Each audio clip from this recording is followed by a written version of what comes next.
Hello friends, ఈరోజు ఈ వీడియోలో ఏపీ స్టేట్ ఎంబీబీఎస్ అడ్మిషన్కు సంబంధించి convener quota round 3 seat allotment result announce చేశారు. అలాట్మెంట్ వచ్చినటువంటి స్టూడెంట్స్ మీ యొక్క అలాట్మెంట్ ఆర్డర్స్ని డౌన్లోడ్ చేసుకోవడానికి నవంబర్ 10వ తారీఖు ఉదయం 11 గంటల నుండి మాత్రమే అవకాశం ఉంది. అలాగే మీరు సీట్ అలాట్మెంట్ వచ్చినటువంటి కాలేజ్ దగ్గరికి వెళ్ళి రిపోర్ట్ చేసి జాయిన్ అవ్వడానికి అంటే అడ్మిషన్ తీసుకోవడానికి డేట్ అండ్ టైము నవంబర్ 11వ తారీఖు మధ్యాహ్నం 3 గంటల లోపు ఇమ్మీడియట్ గా మీరు ప్రాసెస్ స్టార్ట్ చేసుకోండి. ఒక్క నిమిషం లేట్ అయినా సరే అడ్మిషన్ ఉండదు. అంటే మీకు ట్రాన్స్పోర్టేషన్ ప్రాబ్లమ్స్ ఉన్నా, రిజర్వేషన్ ప్రాబ్లమ్స్ ఉన్నా అవసరమైతే ఫ్లైట్ లోనైనా వెళ్ళండి, కానీ మీ యొక్క అడ్మిషన్ ప్రాసెస్ ని మాత్రం దయచేసి డిలే చేసుకోవద్దని నా రిక్వెస్ట్. అయితే ఇప్పుడు ఇక్కడ ఇచ్చినటువంటి అలాట్మెంట్ ఆర్డర్ ని బేస్ చేసుకొని నేను కట్ ఆఫ్ ను కూడా ప్రిపేర్ చేయడం జరిగింది. ఈ ఫస్ట్ టేబుల్ ఏపీ స్టేట్ లో రౌండ్ 3 వరకు అంటే ఇప్పటి వరకు వచ్చినటువంటి కట్ ఆఫ్ గురించి ఏయూ రీజన్ కి అలాగే ఎస్వి రీజన్ కి ఈ రెండింటితో పాటు ఏపీ అన్రిజర్వ్డ్ కేటగిరీలో పార్టిసిపేట్ చేసిన స్టూడెంట్స్ కి కూడా కట్ ఆఫ్ ఇచ్చాను. ఇక్కడ మీరు ఫస్ట్ కాలం చూసినట్లయితే ఓసీతో పాటుగా మిగిలిన రిజర్వేషన్ కేటగిరీస్ అన్ని కూడా మెన్షన్ చేశాను.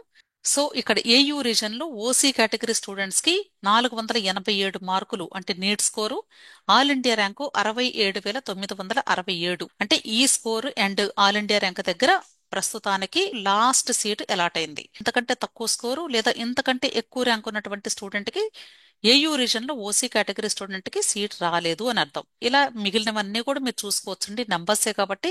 అలాగే ఎస్వి రీజన్ లో కూడా same different reservation categories students కి ఎంతవరకు అంటే సీట్ అలాట్మెంట్ ఈ రౌండ్ లో వచ్చింది అనేది ఇక్కడ మెన్షన్ చేశాను. అలాగే అన్రిజర్వ్డ్ కేటగిరీలో కూడా మీరు చూసుకోవచ్చు. అన్రిజర్వ్డ్ అంటే గమనించండి, ఇక్కడ కేవలము ఏపీఎన్ఎల్ అని మాత్రమే కాదు. అంటే ఏయూ వాళ్ళు, ఎస్వియు వాళ్ళు, ఏపీఎన్ఎల్ ముగ్గురు కలిపి అన్రిజర్వ్డ్ కేటగిరీలో ఉంటారు. అలాగే ఇక్కడ భారత్ స్కౌట్స్ అండ్ గైడ్స్ అంటే మనకి ఏపీ స్టేట్ లో కన్వీనర్ కోటాలో స్పెషల్ కేటగిరీస్ కి కూడా అంటే అవకాశం ఉంది కాబట్టి ఇక్కడ భారత స్కౌట్స్ అండ్ గైడ్స్ కి కూడా సేమ్ అండి. ఇక్కడ రీజన్ వైజ్ గాను అలాగే కేటగిరీ వైజ్ గా ఇవ్వటం జరిగింది. అలాగే ఇక్కడ ఎన్సిసి కేటగిరీ స్టూడెంట్స్ కి ఇవ్వటం జరిగింది, ఏయూ అండ్ ఎస్పీ రీజన్ లో సపరేట్ గా. Next sports and games. అలాగే ఇక్కడ పిహెచ్ కేటగిరీ స్టూడెంట్స్ కి కూడా ఇచ్చాను.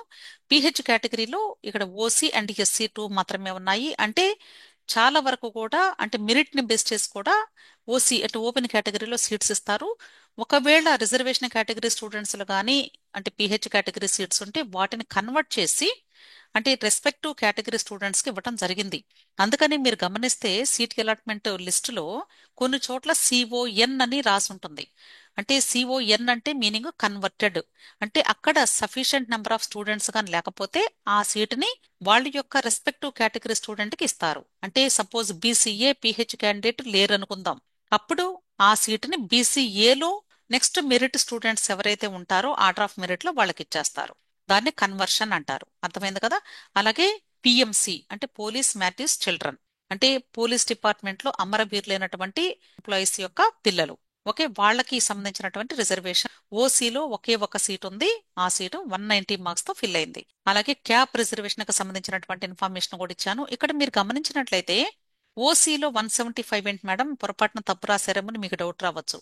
అంటే ఇక్కడ ప్రయారిటీస్ ఉంటాయి. అంటే ప్రయారిటీ 1, 2, 3, 4 ఇలా ఉంటాయి. సో హైయెస్ట్ ప్రయారిటీ దేనికైతే ఉంటుందో దాన్ని బట్టి వాళ్ళకి తక్కువ స్కోర్ అన్నప్పటికీ కూడా వాళ్ళ ప్రయారిటీని బేస్ చేసుకొని ఇక్కడ సీట్ వచ్చింది అని అర్థం. అంతేకాని ఓసీ కేటగిరీ స్టూడెంట్ కి తక్కువ వచ్చింది అని కాదు. అర్థమైంది కదా. అలాగే ఆంగ్లో ఇండియన్ కూడా ఒక సీట్ ఉంది. దీన్ని ఏపీయూఆర్ అంటారు, అంటే అన్రిజర్వ్డ్ కేటగిరీ. అంటే ఇక్కడ ఏయూ వాళ్ళు ఉండొచ్చు, ఎస్వి వాళ్ళు ఉండొచ్చు, లేదా నాన్ లోకల్ స్టూడెంట్స్ కూడా ఉండొచ్చు. అలాగే క్యాప్ రిజర్వేషన్ కూడా సేమ్. అంటే ఏ రీజన్ వాళ్ళైనా సరే అందరూ కూడా ఏపీయూఆర్ కిందే ఉంటారు. మనకి యూనివర్సిటీ వెబ్సైట్ లోనే ఒక నోటీస్ కూడా ఇచ్చారు. అంటే ప్రస్తుతం ఇప్పుడు రౌండ్ 3లో టోటల్ నంబర్ ఆఫ్ వేకెన్సీస్ ఎన్ని ఉన్నాయి అనేది ఇక్కడ లిస్ట్ అవుట్ చేశారు. 262 సీట్స్ కొత్తగా ఇప్పుడు ఫిల్ చేశారు ఈ థర్డ్ రౌండ్ లో. సో ఆల్రెడీ మనకి అలాట్మెంట్ వచ్చింది కాబట్టి మరలా అవన్నీ కూడా చూడాల్సిన అవసరం లేదు. అయితే ఇక్కడ మనకి మోస్ట్ ఇంపార్టెంట్ ఏంటి అంటే ఇన్స్ట్రక్షన్స్ లో వీళ్ళు ఏం చెప్తున్నారు అంటే మీరు ఇప్పుడు థర్డ్ రౌండ్ లో కానీ సీట్ అలాట్మెంట్ వస్తే ఖచ్చితంగా జాయిన్ అవ్వాలి అని చెప్తున్నారు. With all original certificates, provisional allotment order and provisional verification copy. అంటే మీకు అప్లికేషన్ పెట్టినప్పుడు మీది వెరిఫికేషన్ కంప్లీట్ అయిపోయిన తర్వాత మీకు ఫైనల్ అప్లికేషన్ అని ఉంది కదండి, అది ఆల్ ఒరిజినల్ సర్టిఫికెట్స్, అలాగే అలాట్మెంట్ ఆర్డరు, ట్యూషన్ ఫీజు, అలాగే మీరు అప్లికేషన్ పెట్టినప్పుడు ప్రొవిజనల్ అప్లికేషన్ ఫామ్ కూడా ఉంది. అది కూడా కంపల్సరీ అడుగుతున్నారు కాలేజెస్లో. కాబట్టి అది కూడా మీరు ప్రింట్ తీసుకోవాలి. కొన్ని కాలేజెస్లో పర్టికులర్గా కలర్ ప్రింట్ కూడా అడుగుతున్నారు. అంటే అన్ని సర్టిఫికెట్స్ కాదు, కేవలము మీరు కౌన్సిలింగ్ అప్లై చేసినటువంటి ప్రొవిజనల్ అప్లికేషన్ ఫాము, అలాగే ఫైనల్ వెరిఫైడ్ అప్లికేషన్ ఫామ్. ఆ రెండు కూడా కొన్ని కాలేజెస్ వాళ్ళు స్పెసిఫిక్ గా కలర్ జిరాక్స్ అడుగుతున్నారు కాబట్టి ఒక సెట్ వీలైతే కలర్ జిరాక్స్ కూడా తీసుకోండి. ఓకే. అలాగే ఆల్రెడీ క్లాసెస్ సెప్టెంబర్ 22వ తారీఖు నుండి స్టార్ట్ అయిపోయినాయి. కాకపోతే మీరు కంగారు పడాల్సిన అవసరం లేదు. క్లాస్ వర్క్ అయితే ఇంకా సీరియస్ గా స్టార్ట్ అవ్వలేదు. బట్ ఇప్పుడు థర్డ్ రౌండ్ అయిపోయింది కాబట్టి ఖచ్చితంగా మీకు స్టార్ట్ అవుతుంది. సో వెంటనే కాలేజెస్ లో జాయిన్ అయిపోయి మీరు క్లాసెస్ కూడా అటెండ్ అవ్వండి. అలాగే సీట్ అలాట్మెంట్ వచ్చిన స్టూడెంట్స్ 10,600 రూపాయలు పే చేసి అలాట్మెంట్ ఆర్డర్ని డౌన్లోడ్ చేసుకోవాలి. ఆల్రెడీ ఇంతకు ముందు రౌండ్స్ లో మీకు సీట్ అలాట్మెంట్ వచ్చి అలాట్మెంట్ ఆర్డర్ డౌన్లోడ్ చేసుకుని కాలేజెస్ లో జాయిన్ అయి ఉంటే ఇప్పుడు మీకు థర్డ్ రౌండ్ లో అప్గ్రేడేషన్ గాని వచ్చి ఉంటే వాళ్ళు మరలా పే చేయాల్సిన అవసరం లేదు. ఫ్రీగా డౌన్లోడ్ చేసుకోవచ్చు. అలాగే ఇక్కడ వీళ్ళు ఏం చెప్తున్నారంటే ఫ్రెష్ అలాట్మెంట్ డ్యూరింగ్ ఫేజ్ 3 అంటున్నారు. అంటే ఎవరికైతే ఇప్పుడు ఫేజ్ 3లో ఫ్రెష్ గా ఫస్ట్ టైం అలాట్మెంట్ వచ్చిందో వాళ్ళు ఖచ్చితంగా అలాట్మెంట్ ఆర్డర్ని డౌన్లోడ్ చేసుకుని దానితో పాటు all original certificates, tuition fee ఇవన్నీ తీసుకొని ఇన్ టైంలో రిపోర్ట్ చేయాలి అని చెప్తున్నారు. ఒకవేళ మీరు ఇన్ టైంలో కానీ రిపోర్ట్ చేయడం లేట్ అయితే మీ యొక్క అడ్మిషన్ క్యాన్సిల్ అవుతుంది అంటున్నారు. అలాగే మీరు ఈ అలాట్మెంట్ ఆర్డర్ని డౌన్లోడ్ చేసుకోవడానికి కట్టినటువంటి అమౌంట్ ఒకసారి పే చేస్తే తిరిగి రీఫండ్ చేయబడదు. ఓకే. అంటే మీకు ఇష్టం ఉన్నా లేకపోయినా జాయిన్ అవ్వటం, ఆ అమౌంట్ మాత్రం తిరిగి మీకు రీఫండ్ చేయరు అని చెప్తున్నారు. క్లియర్. అలాగే ఇక్కడ 9th point very very important point అండి. ఎవరికైతే ఫేజ్ 1లో కానీ అంటే రౌండ్ 1లో కానీ రౌండ్ 2లో కానీ సీట్ అలాట్మెంట్ వచ్చి ఇప్పుడు అప్గ్రేడేషన్ వచ్చిందో థర్డ్ రౌండ్ లో, ఆ స్టూడెంట్స్ చేయవలసింది ఏంటంటే మీరు ఫస్ట్ మీ యొక్క న్యూ అలాట్మెంట్ ఆర్డర్ ని డౌన్లోడ్ చేసుకోవాలి. That is the first point. ఇంకొక పాయింట్ ఏంటంటే కొద్ది మంది స్టూడెంట్స్ అసలు అప్గ్రేడేషన్ పెట్టుకోకపోయినా కూడా వాళ్ళకి రీ అలాటెడ్ అయ్యింది. అంటే సేమ్ కాలేజే, అదే కాలేజ్ పేరు వచ్చింది కానీ అలాట్మెంట్ ఆర్డర్ లో మీ పేరు ఎదురుగా ఫేజ్ 3 అని ఉంది. అంటే మీరు అప్గ్రేడేషన్ తీసుకోకపోయినా కూడా అదే కాలేజ్ పేరుండి ఎవరి పేరు ఎదురుగా అయితే ఫేజ్ 3 అని ఉందో వాళ్ళందరూ కూడా ఖచ్చితంగా మీ యొక్క అలాట్మెంట్ ఆర్డర్ ని మరలా డౌన్లోడ్ చేసుకొని దానితో పాటు కస్టోడియన్ సర్టిఫికేట్, అంటే మీరు ఇంతకు ముందు కాలేజ్లో జాయిన్ అయినప్పుడు మీ యొక్క సర్టిఫికెట్స్ ని సబ్మిట్ చేశారు.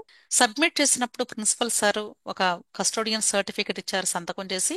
అంటే ఏ ఏ సర్టిఫికెట్స్ మీరు సబ్మిట్ చేశారో చెక్ లిస్ట్ లా తయారు చేసి ఆ సర్టిఫికెట్ ని ఈ రెండింటినీ కూడా మరలా మీరు ఇప్పుడు ఏ కాలేజ్లో అయితే ఉన్నారో ఆ కాలేజ్ దగ్గర సబ్మిట్ చేయాలి అని చెప్తున్నారు.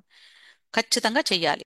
అలాగే ఒకవేళ మీకు సపోజ్ అప్గ్రేడేషన్ వచ్చింది అనుకుందాం. అప్గ్రేడేషన్ వచ్చినప్పుడు మీరు ఇంతకు ముందు కాలేజ్ దగ్గర ఆల్రెడీ మీ ట్యూషన్ ఫీజు కట్టారు, మీ సర్టిఫికెట్ సబ్మిట్ చేశారు, కస్టోడియన్ సర్టిఫికెట్ తీసుకున్నారు. సో మీరు చేయాల్సిన పని ఏంటంటే ఇంతకు ముందు కాలేజ్ దగ్గర ఉన్నటువంటి ట్యూషన్ ఫీజు తెచ్చుకొని ఆల్రెడీ కస్టోడియన్ సర్టిఫికెట్ మీ చేతిలోనే ఉంది. ఆ సర్టిఫికెట్, న్యూ అలాట్మెంట్ ఆర్డర్ ఇవి తీసుకొని మీరు న్యూ కాలేజ్ దగ్గరకు వెళ్ళి, అంటే ఇప్పుడు ఫేజ్ 3లో అలాట్ అయినటువంటి అప్గ్రేడెడ్ కాలేజ్ దగ్గరకు వెళ్ళి జాయిన్ అవ్వాలి అని చెప్తున్నారు. అయితే ఇక్కడ మోస్ట్ ఇంపార్టెంట్ పాయింట్ చెప్పారు, relieving order of previous college is not necessary అన్నారు. అంటే చాలా తక్కువ టైం ఇచ్చారు, జస్ట్ 1.5 డే ఇచ్చారు. కాబట్టి ఈ 1.5 డేలో అందరూ కూడా మరలా పాత కాలేజ్ దగ్గరికి వెళ్ళి ఆ సర్టిఫికెట్స్ తీసుకొని మరలా అక్కడ నుండి న్యూ కాలేజ్ దగ్గరికి వెళ్ళి జాయిన్ అవడం లేట్ అవుతుంది. కాబట్టి ఈ custodian certificate new allotment order తో డైరెక్ట్ గా వెళితే సరిపోతుంది. రిలీవింగ్ ఆర్డర్ కంపల్సరీ కాదు. దానికోసం మీరు మరలా ప్రీవియస్ కాలేజ్ దగ్గరికి వెళ్లాల్సిన అవసరం లేదు. అలాగే 11th point is very important point. There will be no upgradation or free exit after phase 3 of counselling అన్నారు. ఇప్పుడు ఫేజ్ 3లో మీకు అప్గ్రేడేషన్ వచ్చినా లేకపోతే ఫ్రెష్ గా సీట్ అలాట్మెంట్ వచ్చినా ఇక ఈ సీటే మీకు లాస్ట్ సీటు. అంటే దీని తర్వాత మీరు మరలా ఫర్దర్ గా వేరే కాలేజీకి అప్గ్రేడ్ అవడానికి ఛాన్స్ లేదు. లేదు మాకు ఈ సీటు నచ్చలేదండి మేము వెళ్ళిపోతాము క్యాన్సిల్ చేసుకొని అంటే దానికి ఫ్రీ ఎగ్జిట్ కూడా ఉండదు అని చెప్తున్నారు. ఎప్పుడు ఈ ఫేజ్ 3 కంప్లీట్ అయిపోయిన తర్వాత. ఇక్కడ 12th పాయింట్ రెడ్ కలర్ లో ఇచ్చారు. ఎవరికైతే ఇప్పుడు ఫేజ్ 3లో సీట్ అలాట్మెంట్ వచ్చిందో ఆ స్టూడెంట్స్ ఒకవేళ మేము ఈ సీట్ క్యాన్సిల్ చేసుకొని మేనేజ్మెంట్ కోటా రౌండ్ 3లో పార్టిసిపేట్ చేస్తాము అంటే ఎలో చెయ్యరు అని చెప్తున్నారు. అంతేకాదు దీని తర్వాత జరిగే convener quota stray vacancy round లో కానీ management quota stray vacancy round లో కానీ ఇంకా అంటే ఈ రౌండ్ తో ఇంకా క్లోజ్డ్ అంతే. ఇక దీని తర్వాత మీరు ఎక్కడ కూడా పార్టిసిపేట్ చేయకూడదు అని చెప్తున్నారు. అర్థమైంది కదా? So wish all the best అండి. This is the last counselling for allotted candidates. అంటే ఎవరైతే ఇప్పుడు థర్డ్ రౌండ్ లో సిటీ అలాట్మెంట్ పొందారో ఆ స్టూడెంట్స్ ఈ రౌండ్ తో మీరు మీ యొక్క కౌన్సిలింగ్ ని కంప్లీట్ చేసుకున్నట్లు. దీని తర్వాత ఎక్కడ కూడా మీరు పార్టిసిపేట్ చేయడానికి ఎలిజిబిలిటీ లేదు అన్న విషయం గమనించండి. అర్థమైంది కదా? So wish all the best అండి. వీడియో నచ్చితే లైక్ చేయండి, మీ ఫ్రెండ్స్ కూడా షేర్ చేయండి, అలాగే నా ఛానల్ తప్పకుండా సబ్స్క్రైబ్ చేసుకోండి. Thank you.